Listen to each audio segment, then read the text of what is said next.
9절로 19절 말씀 함께 봉독하도록 하겠습니다.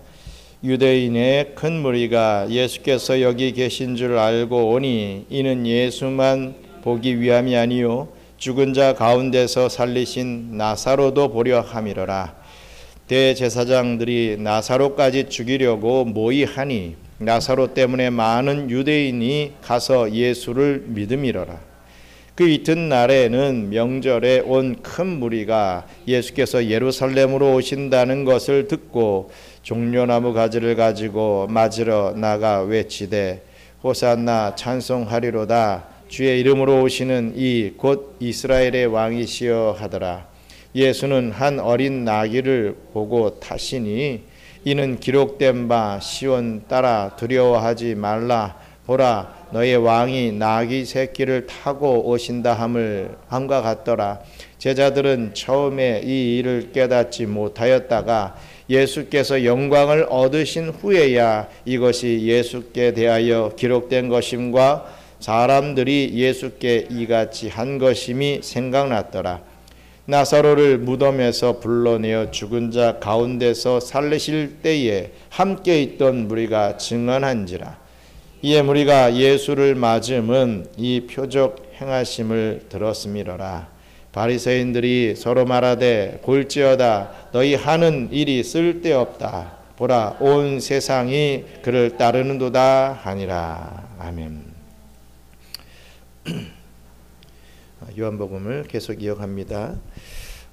6월절을 엿새 앞둔 시기입니다. 이때 우리 예수님은 나병 환자였던 시몬의 집에서 죽었다가 다시 살아난 이 나사로와 함께 식사를 나누게 됩니다. 그때 마리아는 예수님께 귀하디 귀한 이 나드 향유를 예수님께 부었지요. 머리와 발에 다 몸에 다 부어버렸습니다. 그리고 그 머리로 겸손히 이 예수님의 발을 자기의 머리카락으로 이 닦아주는 그러한 모습을 보여줬습니다. 섬김의 모습이었죠. 이것은 예수님의 기름 부음 받으심, 즉 그리스도 되심을 나타내는 사건이었습니다. 또한 예수님의 장례를 준비하기 위함이었다라고 우리는 해석할 수 있습니다. 예수님의 제자들은 엿새 후에 예수님이 어떤 일을 당하실지 몰랐습니다. 전혀 알지 몰랐죠. 알지 못했죠. 그런데 이 마리아는 그것을 알았던 것이죠. 그래서 예수님의 십자가에 못 박혀 죽으심, 그 장례를 지금 준비하고 있는 모습입니다. 이렇게 아름다운 섬김의 모습이 있을 때 한편에서는 어두운 음모가 진행되고 있는 것을 봅니다. 우리 요한복음 12장 9절로 11절 말씀 같이 한번 더 읽겠습니다.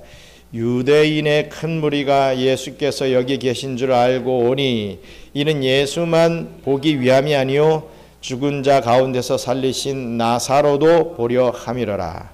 대제사장들이 나사로까지 죽이려고 모의하니 나사로 때문에 많은 유대인이 가서 예수를 믿음이로라. 아멘.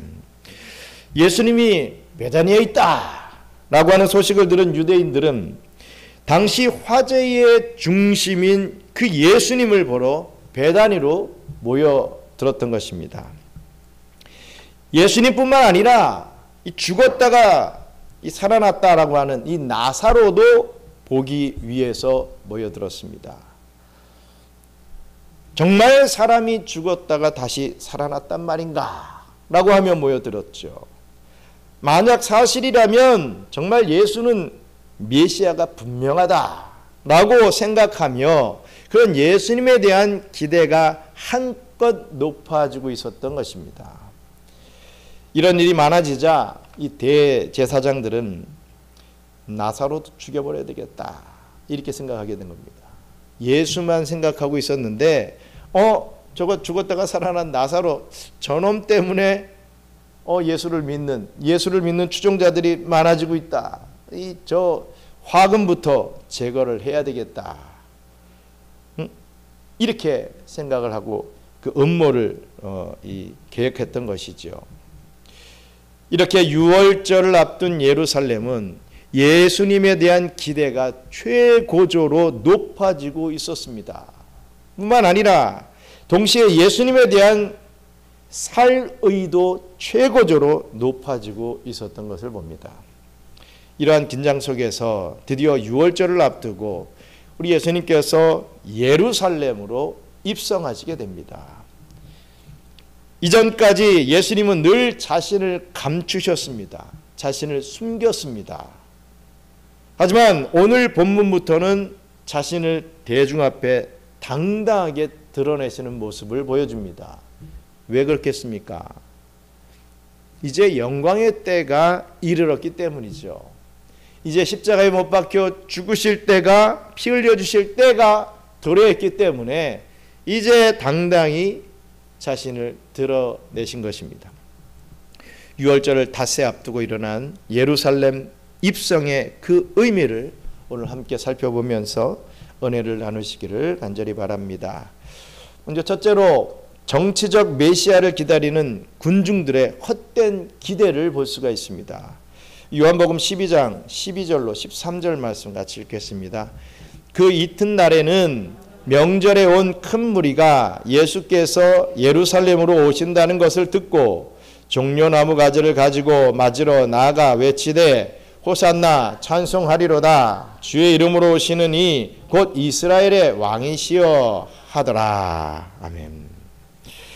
마리아가 향유를 부은 그 이튿날, 즉 유월절을 앞둔 이제 닷새 전에 예수님은 드디어 예루살렘에 입성하십니다. 당시 예루살렘은 유월절을 지키기 위해서 올라온 이스라엘 전역의 사람들이 다 모여 있었습니다. 유대 역사가 요세푸스의 기록을 보면요, 그 시절의 예루살렘은 270만 명이나 되는 사람들이 모였다라고 기록하고 있습니다. 그러니 이 예루살렘 성은 사람들로 인산인해를 이루었던 것입니다. 그런 상황 속에서 예수께서 예루살렘으로 오신다는 그런 소식이 전해졌던 것이죠. 사람들은 산헤드린 공회에 지명수배가 내려진 그런 상황에서 과연 예수라고 하는 사람이 예루살렘에 나타날 것인가 라고 하는 그런 큰 관심을 갖고 있었습니다. 그게 토픽이었죠. 제일 큰 이슈였습니다. 그런데 드디어 예수님이 이렇게 예루살렘에 입성한다는 소식이 들려왔던 것입니다. 이미 유대인들은 예수님의 표적에 대한 소문을 다 알고 있었습니다. 수많은 병자를 고쳤다는 소식을 알고 있었죠. 오병이어로 5천 명, 아니 2만 명을 먹였다는 소식도 잘 알고 있었습니다.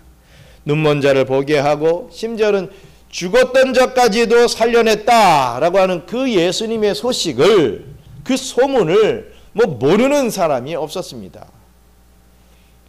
특히 최근 나사로를 살리신 그 일이 아주 결정적이었던 것입니다.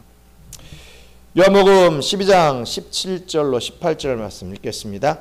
나사로를 무덤에서 불러내어 죽은 자 가운데서 살리실 때에 함께 있던 무리가 증언한지라. 이에 무리가 예수를 맞음은 이 표적 행하심을 들었음이로라. 아멘.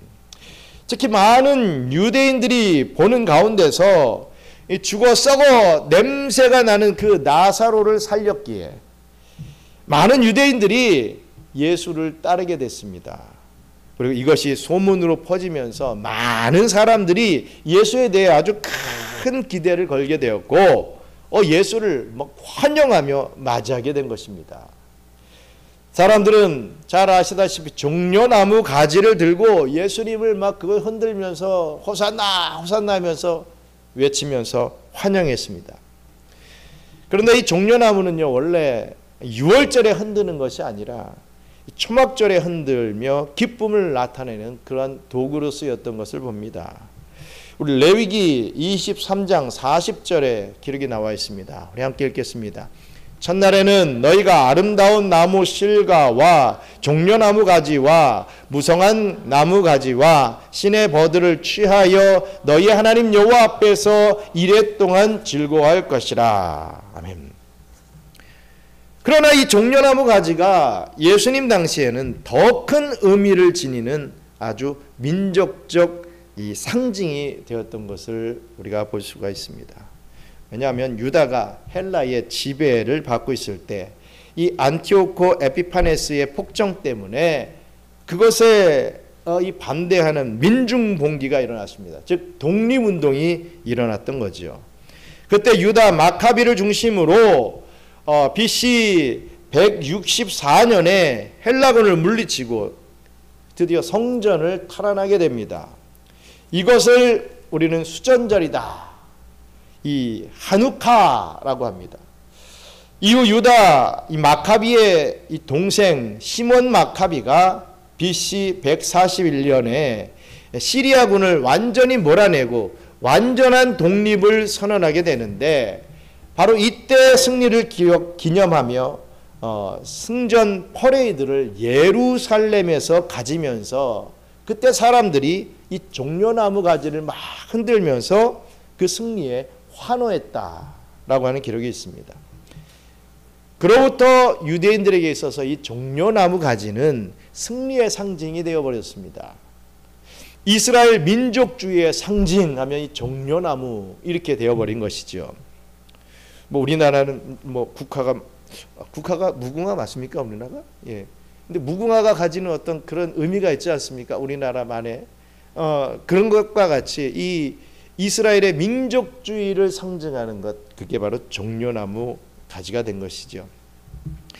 이러한 맥락으로 볼 때 예수님이 입성하실 때 이 종려나무 가지를 흔들었다라고 하는 것은 로마의 압제로부터 이제 고통받고 있는 유대를 이 마카비처럼, 그 옛날 마카비처럼 해방시켜주고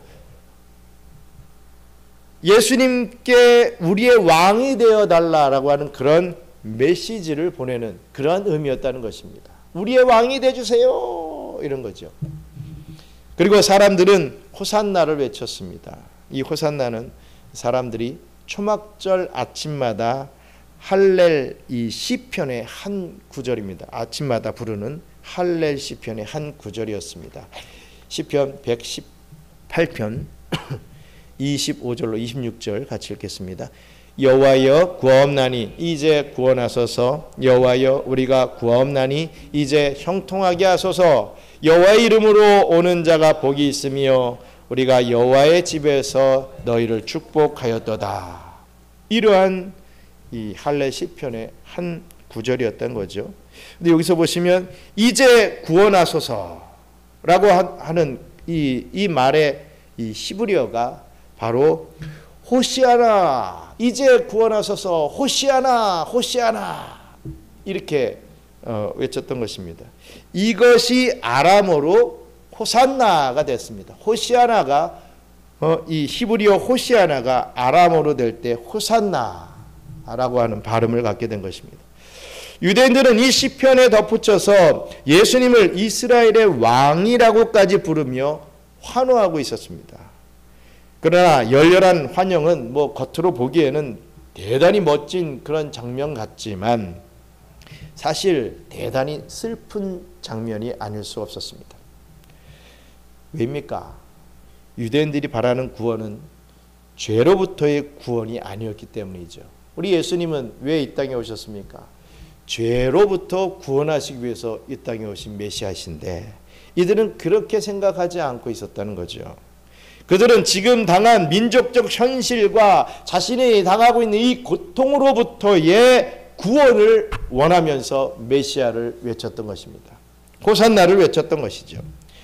그들은 시편 118편도 오해하며 불렀습니다. 이 다음 이어지는 시편 118편 27절 말씀 같이 읽겠습니다. 여호와는 하나님이시라. 그가 우리에게 빛을 비추셨으니 밧줄로 절기 제물을 제단뿔에 맬지어다. 보시면 제단뿔이라는 말이 나옵니다. 제단뿔은 죄를 지은 자가 이 제단뿔을 잡으면 용서받을 수 있는 그런 도구입니다. 자신의 재물을 제단 뿔에 메어 버림으로 자신의 죄가 용서받게 해달라고 하는 이 시편이 바로 이 118편의 내용인 것이죠. 즉 본 시편이 말하는 구원은 바로 이 죄로부터의 구원입니다. 마찬가지로 우리 예수님은 우리를 죄로부터 구원해 주시는 메시아였습니다.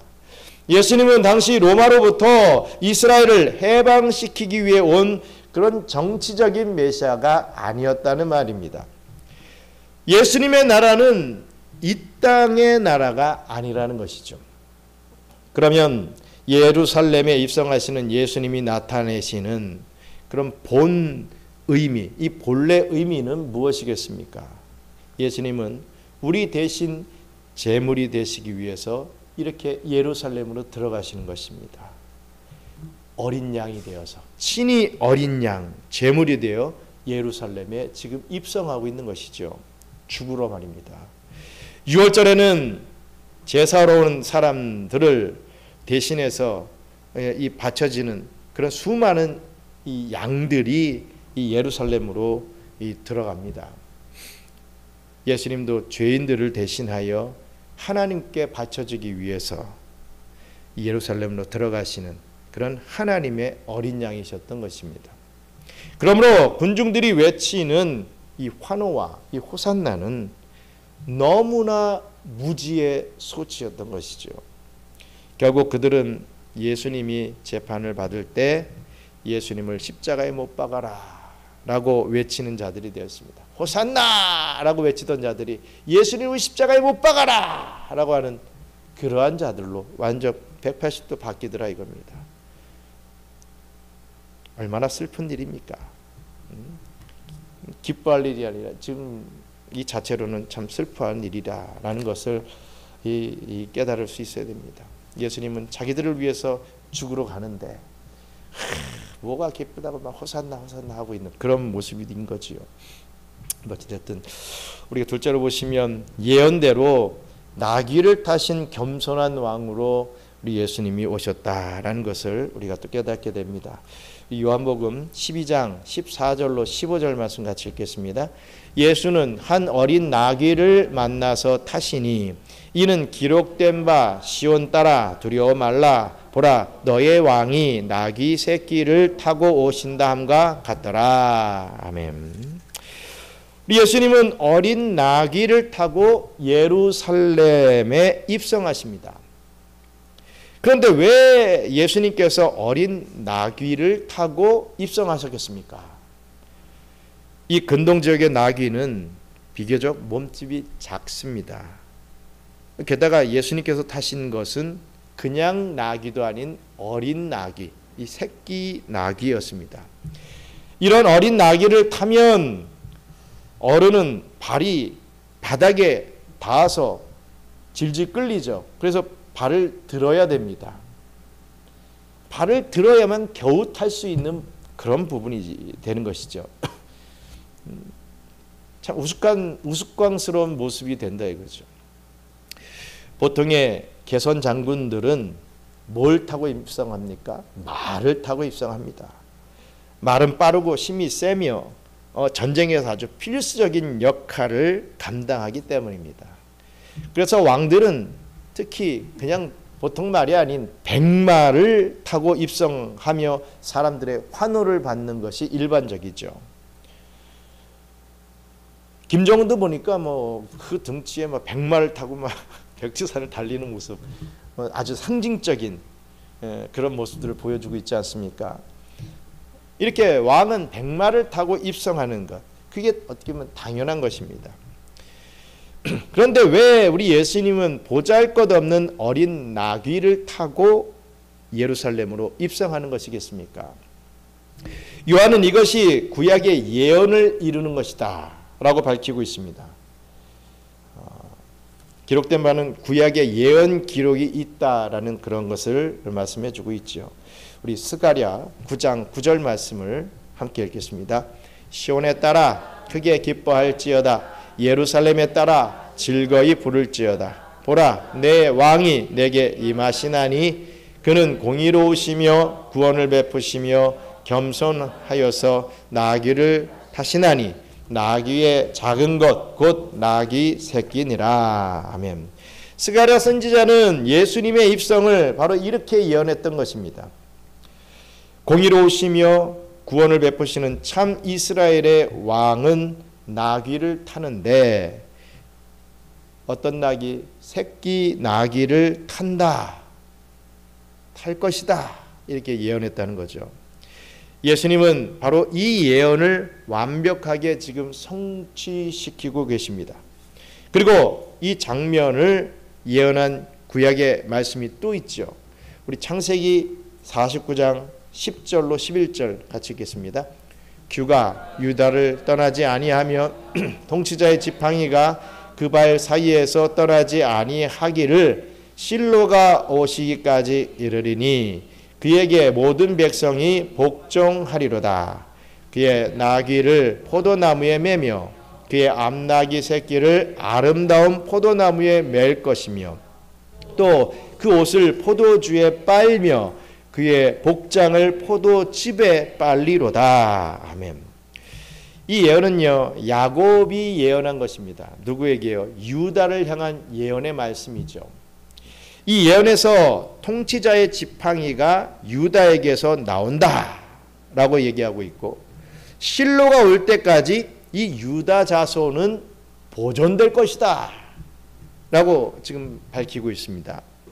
그런데 실로가 올 때 이 나귀가 포도나무에 매인다 라고 지금 얘기하고 있습니다. 즉 나귀와 포도나무가 하나로 묶여진다 라는 의미를 갖고 있습니다. 여기서 포도나무는 무엇을 상징합니까? 바로 예수님을 상징하죠. 예수님께서 자기 자신을 포도나무다 라고 말씀하시기 때문에 그렇습니다. 요한복음 15장 5절 말씀 읽겠습니다. 나는 포도나무요 너희는 가지라. 그가 내 안에 내가 그 안에 거하면 사람이 열매를 많이 맺나니 나를 떠나서는 너희가 아무것도 할 수 없음이라. 아멘. 나는 포도나무요 라고 누가 말했습니까? 바로 예수님이 자기 자신을 가리켜서 나는 포도나무다 라고 분명히 밝히셨습니다. 예수님께서 어린 나귀를 타는 장면은 나귀가 포도나무에 매여 있는 그러한 장면을 보여주고 있습니다. 예수님은 이렇게 구약의 예언을 완벽하게 성취하시는 분이시라는 거죠. 그냥 내 멋대로, 내가 좋을 대로, 내가 생각하고 내가 하는 게 다 하나님 뜻일 거야 이렇게 한 게 아니라 성경에 예언된 그 말씀대로 그대로 순종하며, 어떻게 보면 그럴 필요가 없는데도 그 말씀에 순종하며 그대로 그것을 성취하는 그런 모습을 보여주고 있는 것을 우리가 깨달을 수 있어야 됩니다. 신앙생활은 내 마음대로 막 내가 좋을 대로 내가 이렇게 생각했을 때 이게 좋은 것 같은데, 그래 맞아, 다 이렇게 하면 다 좋아할 거야, 하나님도 다 좋아할 거야, 막 이렇게 생각하고 하는 게 아니라 내가 이렇게 하려고 하는데 성경은 뭐라고 얘기하고 있을까? 항상 검증을 받아야 된다 이거죠. 검증을 받아야 된다. 예수님은 그 말씀을 그대로 이루셨다. 이 검증, 어저께 우리 문화원 수업을 하신 수업 우리 그 교사 모임을 했었지요. 우리 수학 선생님이 계십니다. 그분은 뭐 기독교인은 아니지만 그래도 우리에게 많은 도움을 주고 있습니다. 근데 그분이 하는 말이, 자기는 뭐 병원을 다니고 이런 부분에 있어서 뭐 다른 것도 마찬가지겠죠. 수학을 하시고 얼마나 이제 이렇게 잘 돌아가시겠습니까? A라는 병원에서 어떤 치료를 받았는데 그 병원이 정말 뭐 임플란트를 했대요. 정말 잘했는지 한국에 또 좋은 병원에 가서 검증을 받았더니 잘했습니다 라고 하는 평가를 받았다는 거예요. 자기는 이렇게 꼭 검증을 합니다 이 표현을 쓰시더라고요.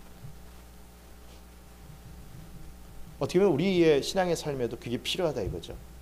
그냥 해버리고 끝나버리고 그냥 다 잊어버리고 가는 게 아니라, 저도 참 많이 잊어버리고 가는 그런 부분이 많은데, 내가 어떤 행동을 했었는가, 그게 결과가 무엇이었는가, 이게 정말 하나님의 뜻인가, 하나님이 기뻐하시는가, 또 이것을 이렇게 해야 될 것인가, 이젠 하지 말아야 될 것인가, 항상 그런 검증이 필요하다.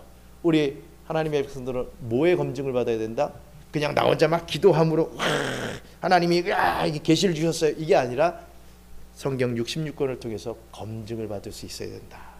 이것이 중요하다는 것을 우리 예수님이 벌써 이 모습을 통해서 보여주고 있습니다. 예수님은 이렇게 구약의 예언을, 신약을 살아가시는 우리 예수님이 구약의 예언을 완벽하게 성취하시며 사역을 하셨다라는 것을 깨달을 수가 있습니다. 그렇다면 왜 예수님은 나귀를 타야 하는 것으로 이렇게 예언되어 있겠습니까? 그것은 바로 모세의 율법 조항과 또 관련이 있습니다. 신명기 17장 16절 전반부 같이 한번 읽겠습니다. 그는 병마를 많이 두지 말 것이요 병마를 많이 얻으려고 그 백성을 애굽으로 돌아가게 하지 말 것이니. 이스라엘의 왕은 말을 많이 두지 말아야 된다라고 하는 게 율법 조항에 있다는 거죠. 왜입니까? 말은 이꼬로 군사력을 상징합니다. 말이 많으면 군사력이 세다 이렇게 알 수가 있는 것이죠. 왜입니까? 그 당시의 말은 지금의 어떤 탱크 같은 그런 거죠. 장갑차, 탱크 같은 수준이죠. 뭐 요즘에 장갑차나 탱크는 막 드론에 한 번에 그냥 다 깨지고 그렇지만 그 옛날에는 이 말을만 타 있으면 웬만하면 다 공격을 막아내고 또 공격을 하고 하는데 정말 수월했습니다. 유리한 고지에 있었던 거죠. 즉 이스라엘의 왕은 인간의 군사력을 의지하는 것이 아니라 오직 하나님만을 의지하며 살아야 한다라고 하는 것을 의미한다는 것입니다. 말이 많으면 이 말이 많은 것도 좀 문제지만 이 타고 다니는 말이 많으면 교만해진다 이거죠. 하나님이 하시고 하나님의 이 역사하시는데 내가 했다, 내 군사력이 했다, 내가 전쟁에 이겼다, 뭐 이렇게 할 것 아닙니까? 나를 숭배하라, 막 이렇게 이 거드름을 피울 거 아니겠습니까? 그런 것을 막게 하기 위해서 이스라엘의 왕은 말을 많이 가지면 안 된다. 이런 규정이 있다는 것입니다. 왜? 하나님만 의지하기 위해서. 다윗이 골리앗과의 싸움에서 보여줬듯이 전쟁은 하나님께 속한 것이기 때문입니다. 하지만 이스라엘 역사에서 이 말씀은 잘 지켜지지 않습니다. 이스라엘의 왕들은 솔로몬을 비롯하여 말을 많이 가졌습니다. 그들은 자신들의 군사력을 의지했습니다. 그로 인해 나라는 뭔가 잘 되는 것 같이 보였을지 모르지만 결과적으로 다 패망하게 되어버렸죠. 따라서 예수님은 진정한 이스라엘의 왕의 모습을 보여주시기 위해서 말이 아닌 나귀를 타신 것입니다. 예수님은 하나님의 뜻을 온전히 따르며 순종하시는 그런 겸손한 왕이시기 때문이죠. 뿐만 아니라 예수님은 다른 왕처럼 백성들 위에 군림하는 것이 아니라 우리를 위해 대신 죽으시기 위해서, 우리를 섬기시기 위해서 이렇게 겸손의 왕으로 오셨기 때문입니다. 그래서 예수님은 우리를 위해 한없이 낮아지셔야 했습니다. 영광의 왕이신 예수님께서 가장 낮은 자의 모습으로 이렇게 대중 앞에 서셨던 것이죠. 그러나 예수님께서 다시 이 땅에 오실 때는 나귀를 타고 오실까요? 초림주 예수님은 이렇게 나귀를 타고 오시는 그런 겸손함을 보여주셨는데 재림주 예수님은 뭘 타고 오시겠습니까? 이럴 때 막 구름이요 이렇게 얘기하지 마시고 백마 타고 오신다 그랬지 않습니까? 우리 계시록 19장 11절 같이 읽겠습니다. 또 내가 하늘이 열린 것을 보니 보라 백마와 그것을 탄 자가 있으니 그 이름은 충신과 진실이라. 그가 공의로 심판하며 싸우더라. 아멘. 다시 오시는 예수님, 재림주로 오시는 예수님은 백마를 타고 영광 가운데 다시 오실 것이 분명합니다. 처음에 오실 때는 한없이 낮은 자의 모습으로 오셔서 우리를 섬기셨지만 다시 오실 때는 한없이 강한 자의 모습으로 오셔서 이 세상을 심판하실 것입니다. 사실 이러한 모습이 바로 예수님의 진짜 모습이죠. 낙이 타고 오시는 그 모습이 진짜 모습이 아니라 백마 타고 오시는 모습이 원래 모습입니다. 그러나 예수님은 하나님과 우리를 섬기시기 위해 자신의 모습을 감추시고 자신을 낮추셨을 뿐입니다. 제자들조차 예수님의 이런 의도를 전혀 알아차리지 못했습니다. 요한복음 12장 16절 읽겠습니다. 제자들은 처음에 이 일을 깨닫지 못하였다가 예수께서 영광을 얻으신 후에야 그것이 예수께 대하여 기록된 것임과 사람들이 예수께 이같이 한 것임이 생각났더라. 아멘. 예수께서 영광을 얻으신 후에야 나귀를 타신 예수님의 그 의도를 알게 되었다라는 의미의 말씀입니다. 아마도 오순절 성령 강림 후에 이 제자들은 깨닫게 된 것 같습니다. 그런 면에서 여러분들이 오늘 말씀이 깨달아지고 믿어진다면 어떤 면에선 여러분들의 이 성령 받은 사람이다라고 여길 것이 분명합니다. 그러나 바리새인들은 여전히 예수님에 대해 반대를 나타내지요. 우리 요한복음 12장 19절 말씀 읽겠습니다. 바리새인들이 서로 말하되 볼지어다 너희 하는 일이 쓸데없다. 보라 온 세상이 그를 따른도다 하니라. 아멘. 바리새인들은 서로 우리가 하는 일이 다 쓸데없다. 우리의 계획이 다 틀렸다. 이렇게 한탄을 합니다. 그것은 온 세상이 예수를 따르고 있었기 때문이죠. 그들은 지금 상황이 불만이어서 또 당황스러워서 이런 표현의 말을 했지만 아이러니하게도 그들은 부지중에 예수님을 이렇게 높이고 있는 것을 봅니다. 또 그들의 입을 통해서 진리의 말을 증거하고 있는 것이죠. 다 소용없다 이거죠. 다 쓸데없다. 보라 온 세상이 그를 따른다. 이거죠. 우리의 어떤 열심이 다 소용없구나.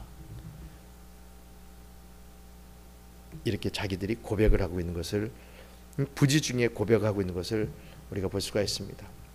이후로 성령 받은 온 세상의 사람들이 다 나귀를 탄 예수를 끝까지 따르게 되었기 때문입니다. 사랑하는 우리 경양선교교회 성도 여러분, 여러분들은 예수님을 어떤 분으로 생각하십니까?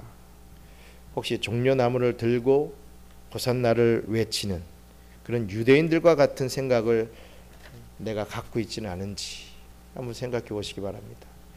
예수님은 그저 지금 나의 어떤 가난한 삶, 이 질병의 삶, 이 고통의 삶을 고쳐주시는 어떤 육적인 메시아로서 그 예수님을 우리가 이해하고 있지는 않은지, 뭔가 좀 바랄 때, 나의 문제를 좀 해결되길 바랄 때 예수님 기도하는 어떤 그런 나의 어떤 삶에 서포트를 해주는 그러한 정도로 예수님을 이해하고 있지는 않은지 우리가 생각해 봐야 됩니다.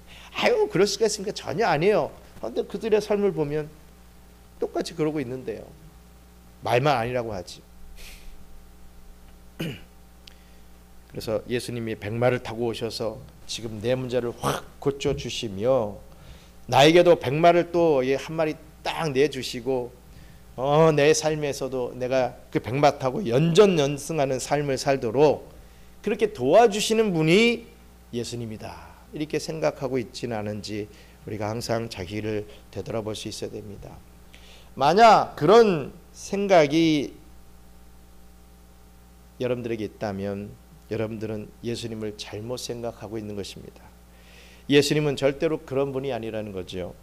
예수님은 초라하게도 나귀 새끼를 타고 예루살렘에 입성하시는 분이십니다. 나사로를 살리신 예수가 예루살렘으로 오신다는 소식을 들은 이 유대인들은 예수님을 향해 종려나무를 들고 호산나를 외쳤지만 나귀를 타고 오는 예수에 대해 금방 실망해 버립니다. 자기 어떤 바람이 이만큼 있어요. 이것을 충족해 주지 못하는 예수에 대해서 실망해 버립니다. 자기 생각대로 돌아가지 않는 그런 상황들을 보면서 실망합니다. 산헤들린 공회원들의 모함으로 인해 예수에게 속았다고 생각하여 예수를 향하여 십자가에 못 박아 죽이라고 외치는 그러한 자리에까지 서게 되더라는 거지요. 예수에 대한 오해가 이렇듯 예수를 죽이는 것입니다. 맨날 뭐 예수님 난 기도 많이 한다. 내 기도를 정말 너무 우리 주님은 나의 기도를 들어주시더라. 어떻게 보면 위험하기 짝이 없습니다.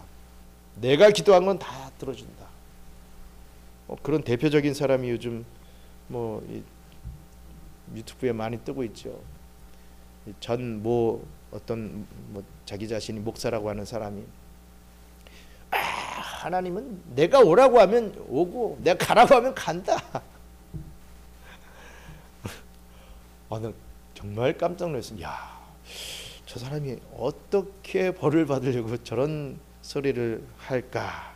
참 깜짝 놀랐습니다. 정말 상상도 못할 그런 말을 막 쏟아내더라고요. 안타깝게 그지없었지만 참 걱정이 됐습니다. 예수에 대한 오해가 예수를 죽인다. 어떻게 보면 무서운 일입니다. 안타깝게도 오늘날 거짓 목사, 거짓 선지자들은 예수를 믿으면 문제가 해결되고 가난이 극복되고 질병이 치료된다라고 하면서 거짓 복음을 전합니다. 그들은 하나님의 나라를 이 땅의 것으로 바꾸는 자들이며 영적인 것을 육적인 것으로 바꾸는 자들입니다. 그들이 결국 예수 그리스도를 십자가에 못 박는 자들이죠. 결국 그들은 백마 타고 오시는 예수님에 의해 심판받게 될 것입니다.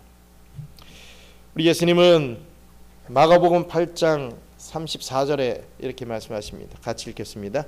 무리와 제자들을 불러 이르시되 누구든지 나를 따라오려거든 자기를 부인하고 자기 십자가를 지고 나를 따를 것이니라. 아멘. 예수님은 먼저 이 말씀을 실천하셨습니다. 결국 십자가를 지셨죠. 자기 십자가를 졌습니다. 그것은 당시 예수님을 따르던 사람들의 기대와는 너무나도 다른 모습이었습니다. 그러나 성령을 받은 사람은 자기를 부인하고 자기 십자가를 집니다. 반드시 그렇게 되어 있습니다. 세상의 비난과 고난이 닥쳐와도 주를 따르며 험한 십자가를 끝까지 붙들고 주님 앞에 나아가게 됩니다. 누가요? 성령 받은 자들은 그렇습니다. 성령 받은 자들이 막 방언만 하고 막 예언하고 막 이게 성령 받은 게 아니라 삶 속에서 자기를 부인하고 자기 십자가를 지는 모습, 그게 나타나는 것이 성령 받았다는 증거이지 내가 방언 좀 한다고 이게 성령 받은 것 절대로 아닙니다.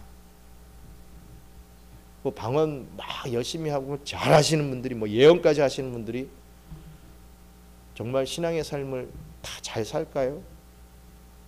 어떻게 보면 그것 때문에 그게 돌뿌리가 돼서 더 걸려 넘어진다 이거죠. 또 받지 말라 하지 말라 이런 개념은 아닙니다. 그것을 중심으로 둔 제가 말씀드렸어요. 이 사인이라 그랬죠. 이적은 사인이라 그랬죠. 사인은 뭡니까? 예수가 저기 있다라는 것을 알려주는 그러한 예수를 잘 믿어야 된다라는 것을 알려주기 위한 사인입니다. 그런데 그 사인을 보면서 예수님 이런 것과 똑같다는 거죠. 어리석은 행동을 할 수 있다는 것이죠. 여러분 성령 받은 사도들을 보십시오. 그들은 나귀를 타고 예수님을 전했습니다. 그래서 바울은 약한 것을 자랑했던 것입니다. 여러분들이 죄로부터 우리를 구원하시는 예수님을 믿고 따르지 않는다면, 나귀를 타신 예수님을 정말 기쁨으로 영접하지 않는다면, 앞으로는 백마를 타고 오시는 예수님을 기쁨으로 영접할 수 없다는 사실을 기억해야 할 것입니다. 그러므로 겸손히 여러분들의 죄를 주님 앞에 내려놓고 겸손히 낮아져서 주님을 섬기는 그런 저와 여러분들이 되어서 저 하늘나라에서 높임을 받는 그러한 은혜를 누리게 되는 저 여러분들 되시기를 주님의 이름으로 축원합니다. 우리 함께 기도하겠습니다.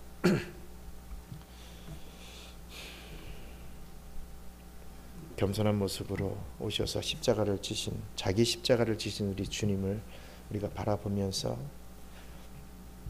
나도 나를 부인하고 자신을 부인하고 우리 주님이 지신 그 고통의 십자가는 우리가 질 수 없을지라도 내 자신에게 지어진 그 십자가를 온전히 잘 짊어지고 물론 힘들고 아프고 어렵습니다. 우리에게 아주 작은 십자가라도 너무 어렵죠. 하지만 그럼에도 불구하고 그것을 잘 감당하며 기쁨으로 나갈 수 있는 저희들의 신앙의 삶을 살게 해달라고, 정말 성령 충만한 삶을 살게 해달라고 기도하는데 무엇이 정말 성령 충만한 삶인지를 깨닫고 정말 그러한 성령 충만한 삶을 살아드릴 수 있는 저희들 될 수 있게 해달라고 함께 기도하겠습니다.